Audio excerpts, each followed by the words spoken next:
So I don't like the term CEO.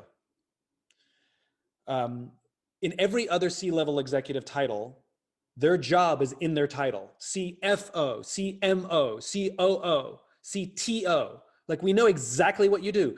If you don't know how to work a DVD player, we don't make you the CTO. If you can't read a balance sheet, we don't make you the CFO. I know that. I don't even have to look at your CV.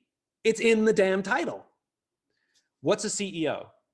What exactly is the responsibility of an executive officer? It's a very ill-defined title. And so we put a lot of people who are not qualified for that job in that position. I think we need to change the title to CVO, Chief Vision Officer, someone who's in charge of setting and ensuring that the company stays on the path of the vision. Somebody has to own the vision.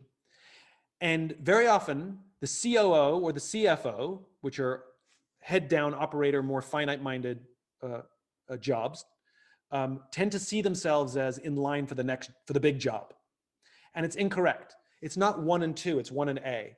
They're complementary skill sets, visionary and operator, that have to work in concert together. And so we see a very, very common mistake where a visionary founder will promote their CFO or COO to take over from them. And we see it all the time. Howard Schultz left Starbucks, put his COO in. Starbucks went like this. Howard Schultz had to come back. Mike Dell put his COO in. Dell went like this. Mike Dell had to come back. We saw Mike Duke take over Walmart, set the company on a horrible path. Now Doug McMillon, who's more infinite-minded, is putting the company back. We see this repeating pattern. And the problem is because the relationship between those complementary skill sets, it happened with Steve Jobs. You take a visionary founder and you say, who should we replace you with? And they say the same thing. You have to put my COO or my CFO in my job because I trust them more than anybody. True. I couldn't have done it without them. True.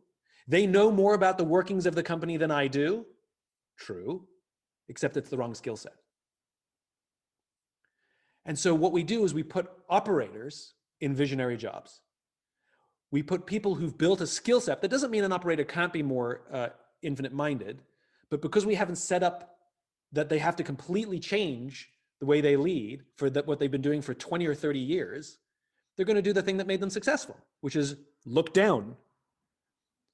A company has a bad year. What does an operator do? Cut costs. Company has a bad year. What does a visionary do? Pivot, reinvent, and reinvest.